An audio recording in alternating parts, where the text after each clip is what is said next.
bisa lagi itu kan, nggak bisa lagi main-main gitu.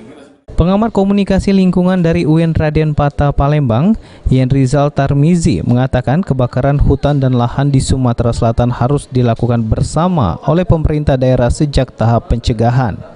Menurutnya, kebakaran hutan dan lahan di Sumsel nampak lebih parah jika dibandingkan dengan tahun 2018. Hal ini dikarenakan faktor cuaca dan terdapat oknum yang masih melakukan pembakaran, dibuktikan dengan semakin luasnya karhutlah dari sebelumnya. Ya, diperkirakan malah sampai Oktober ini, gitu kan, dari prediksi BMKG.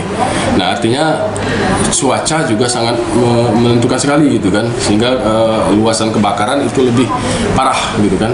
Dan faktanya sekarang memang begitu, gitu kan, bahkan sudah hampir di 9 kabupaten ya, semuanya sudah ada titik-titik api, gitu kan. Walaupun yang terluas ya tetap pada wilayah yang dulu ya, Musi Banyuasin, Oki dan OI, gitu kan. Tapi yang daerah lain juga ada sih, gitu, sudah mulai Muara Enim di Sungai Rotan itu juga sudah terjadi, gitu ya. Itu semua sebenarnya dipicu oleh pertama kemarau, gitu ya. Kemudian tidak ada antisipasi dari awal yang sistematis, gitu ya, supaya tidak ada karhutlah, gitu. Itu yang ada, gitu.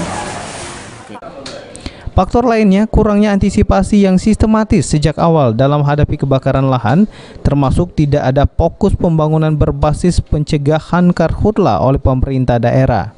Dan hingga saat ini kebakaran hutan dan lahan di Sumsel lebih dari 700 hektar di Kabupaten Musi Banyuasin, Ogan Ilir, dan Ogan Komering Ilir. Amanda Lydia, PAL TV.